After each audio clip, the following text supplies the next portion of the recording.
Hello दोस्तों। इतिहास की किताबों में हमने बहुत से राजाओं और महाराजाओं के बारे में पढ़ा है ना? लेकिन आज हम एक ऐसे महानायक की कहानी में गोता लगाने वाले हैं जिनका नाम सुनते ही सच में रोंगटे खड़े हो जाते हैं। महाराणा प्रताप।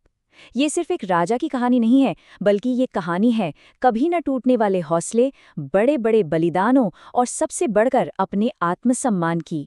तो चलिए इतिहास के पन्नों से निकलकर आज के इस शानदार सफर पर चलते हैं।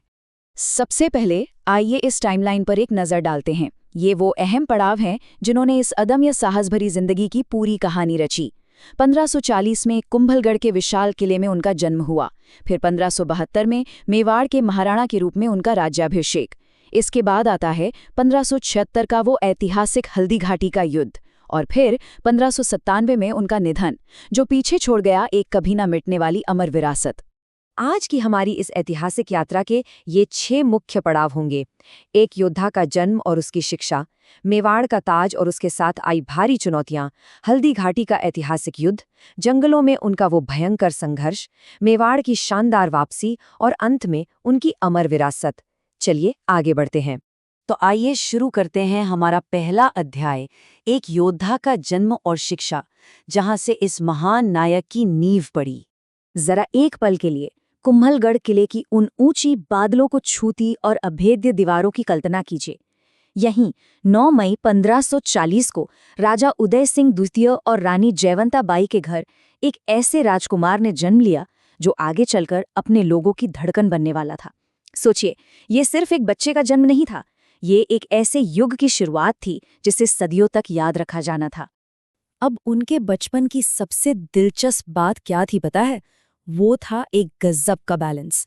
एक तरफ उन्हें तलवारबाजी, घुड़सवारी और युद्ध कला की बहुत ही कठोर ट्रेनिंग मिल रही थी, क्योंकि राजपूत परंपरा के हिसाब से उनका एक ही लक्ष्य था, अपनी मातृभूमि की रक्षा करना।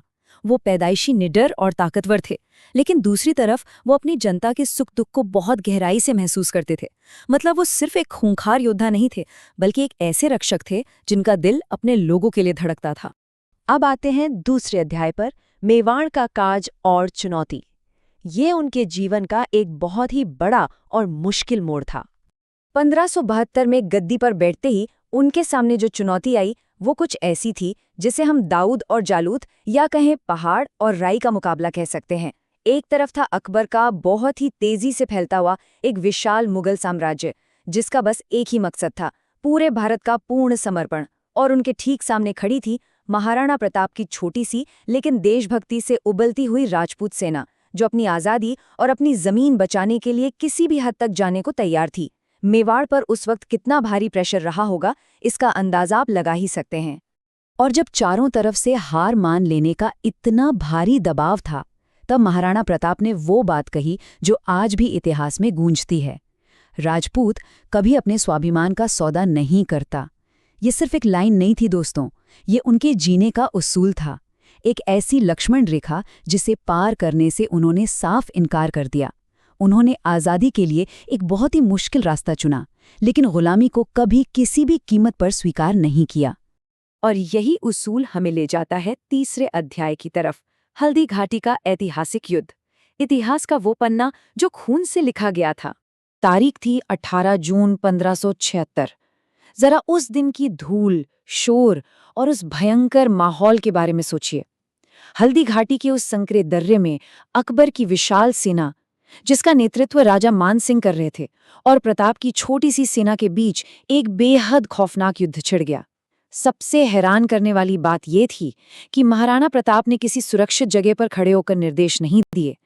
वो बिना किसी हिचकिचाहट के सीधे सबसे आगे वाली लाइन में अपनी सेना का नेतृत्व कर रहे थे। ये अपने आप में असाधारण साहस की मिसाल है। और इस युद्ध की बात हो और चेतक का जिक्र ना हो, ऐसा तो हो ही नहीं सकता। युद्ध के मैदान में ये सिर्फ एक जानवर और इंसान का रिश्ता नहीं था, ये एक ऐसी दोस्ती थी जिसकी कोई मिसाल नहीं मिलती। चेतक युद्ध में बहुत बुरी तरह घायल हो गया था। उसके बावजूद उसने अपनी परवाह किए बिना अपने घायल स्वामी को सुरक्षित जगह पर पहुंचाया और वहीं अपने प्राण त्याग दिए। चेतक का वो अमर बलिदान आज भी लोगों की आंखों में आंसू ले आता है।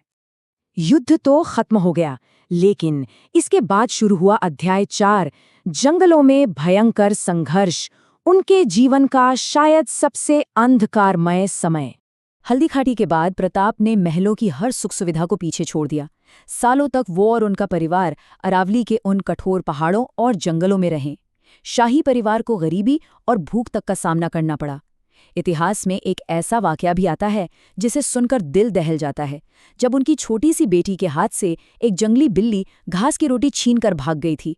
सोचिए, एक पिता एक राजा पर क्या गुजरी होगी। लेकिन इतनी अपार पीड़ा के बाद भी मुगलों के सामने सिर झुकाने से उनका साफ इनकार। सच में आज़ादी की बहुत बड़ी कीमत चुकानी पड़ी थी। लेकिन जो हार मान ले, वो महाराणा प्रताप कैसे? अब आता है अध्याय 5, मेवाड़ की शानदार वापसी। यहाँ हम देखते हैं कि कैसे सिर्फ अपनी मजबूत इच्छा शक्ति के दम पर कोई बाजी पलट सकता है। प्रताप टूटे नहीं। उन्होंने बहुत ही प्लानिंग के साथ धीरे धीरे अपनी सैन्य और आर्थिक ताकत को फिर से इकट्ठा किया। उन्होंने कई शानदार अभियान चलाए और मुगलों से मेवाड़ के कई अहम हिस्से वापस छीन लिए। उन्होंने अपनी जनता का विश्वास फिर से जीता और चावंड को अपनी नई फलती फूलती राजधानी बनाया। ये एक सच्चे लीडर का सबसे बेहतरीन कमबैक था। और अब हम पहुंचते हैं अपने आखिरी पड़ाव, अध्याय 6 पर, उनकी अमर विरासत। एक ऐसी किंवदंती की शुरुआत जो कभी खत्म नहीं होगी। 19 जनवरी 1597 को महाराणा प्रताप का निधन हो गया। लेकिन यहाँ जीत और हीरोइज्म की परिभाषा ही पूरी तरह बदल जाती है। एक सच्चा हीरो वो नहीं जो सिर्फ तलवार चलाना जानता हो या जिसने हर जंग जीती हो। प्रताप का असली महत्व इस बात में है कि वो आज़ादी, देशभक्ति और स्वाभिमान के एक ऐसे पहाड़ बनकर खड़े रहे जिसने अन्याय के आगे कभी घुटने नहीं टेके। उनकी असली जीत उनके उसूलों में थी, जिनसे उन्होंने कभी किसी भी हाल में समझौता नहीं किया। तो दोस्तों, जैसे जैसे हम आज की इस कहानी के अंत पर आते हैं, मैं आपके मन में एक बहुत ही अहम सवाल छोड़ना चाहता हूँ। जब हालात सबसे ज्यादा खराब हों, तब भी कोई अपने उसूलों और अपने आत्मसम्मान को कैसे जिंदा रख सकता है? आज की हमारी इस भाग दौड़ भरी जिंदगी में जब भी आपको लगे कि मुश्किलें बहुत बड़ी हैं, तो जरा अपने भीतर के महाराणा प्रताप को याद कर लीजिएगा। इस ऐतिहासिक सफर में मेरे साथ जुड़ने के लिए बहुत बहुत धन्यवाद।